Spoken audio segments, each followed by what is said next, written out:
Star Wars The Rise of Skywalker is said to have many action-packed sequences in this movie by J.J. Abrams, ranging from lightsaber duels to, of course, space battles and even land battles in this movie that's actually going to make it stand on its own away from both The Force Awakens and The Last Jedi. This is Mike Zero. If you guys are new to the channel, do make sure to subscribe to see future Star Wars content. Now, one great thing about Episode 9 is that we do know that J.J. Abrams is going to be bringing back a lot of those elements to the table here. We're talking about space battles, land battles, and lightsaber duels up to the next level in The Rise of Skywalker, something that fans have never seen before on the big screen, which is going to be great. Now, these past couple of weeks or so, we've been learning a whole lot more about this film, and when it all comes down to one of the concept art descriptions, this is where things begin to get very intriguing for this movie.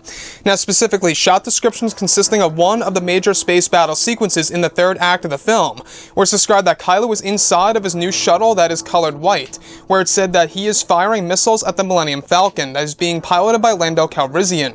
The missiles traveling are locked onto the Falcon eventually hit space debris after Lando is able to successfully dodge them one by one, performing some maneuvers. The next describes a sequence involving Rey inside the cockpit of an E-Wing-like starfighter, firing at Kylo's ship where she is able to take a shot at one of his wings, causing it to go on fire, leaving a trail of smoke. It said that this is when Kylo calls in a pair of TIE echelons to protect and cover him by firing at Rey, where Rey eventually goes back off and backs off of Kylo's tail and decides to head toward one of the mobile superweapons by firing some missiles only for them to be blocked by a shield of some kind. Another describes the fire on Kylo's wing beginning to fade out, where he no longer needs protection and decides to make a bombing run on a large resistance cruiser. It said that Kylo is able to destroy it as it begins to split in half from the explosion.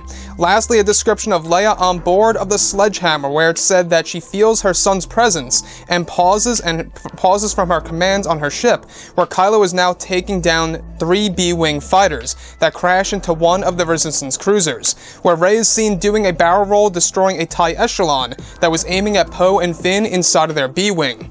So what's really amazing about all of this is that obviously this is a great moment between both Rey and Kylo fighting each other in space, something that we never got to see in the sequel trilogy so far. Now sure, we got a little glimpse of Kylo Ren and his piloting skills in The Last Jedi, but we're going to be getting that a whole lot more in Episode 9, where both Rey and Kylo will be going against each other in a big space battle based within the third act of the movie. Now, one piece that I do want to go over is the sledgehammer. You guys may be wondering, what in the world is the sledgehammer? Now, this is a resistance weapon / ship that will be appearing in Episode 9 that's actually being used from the Force Awakens footage that was cut from the final cut of that movie, where this large ship basically has a lot of armor in the front of it that's able to tear through Star Destroyers as if they were toys. And Leia actually commands this ship in the third act of Episode 9, telling us basically that she is going to, at the very least, live throughout a majority of the movies. Still, of course, her fate is unknown. We're not quite sure if she's going to die or live out of this movie. Hopefully she does live. That's what I would love to see.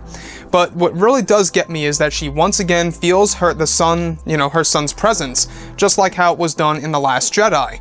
And to me, though I have a lot of problems with The Last Jedi, that was one of the, I guess you could say, one of the more emotional moments where Kylo Ren was about to blow up that ship and he decided not to, where the 2 other TIEs actually decided to take the job. So, the other piece that I do want to go over is, of course, Kylo Ren taking on the Millennium Falcon, where Lando Calrissian is actually said to be in a struggle of trying to get rid of Kylo Ren and take him off his tail, where Kylo Ren is actually shooting multiple missiles at the Falcon, only for Lando Calrissian to dodge them and to literally just lose the missiles and get away. And that's when Rey actually intervenes. So you can see how both Poe, Finn, Rey, Lando Calrissian, all these characters, Chewbacca, they're all going to be engaging in this space battle, even Leia of all people.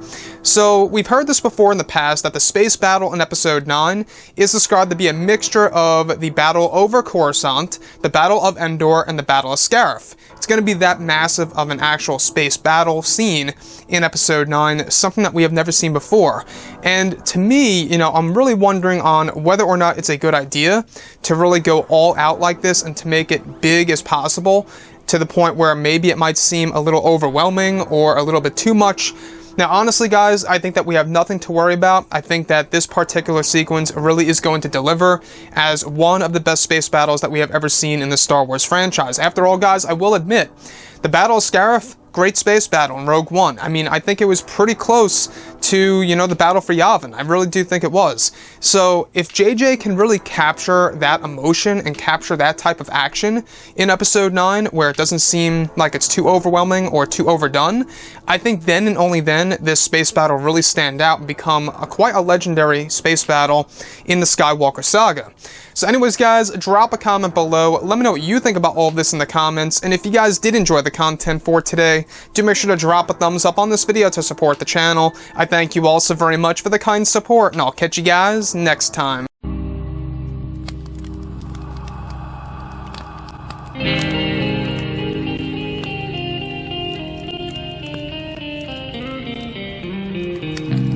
Gun in hand, we are alone again. No hiding on the one from night to moon.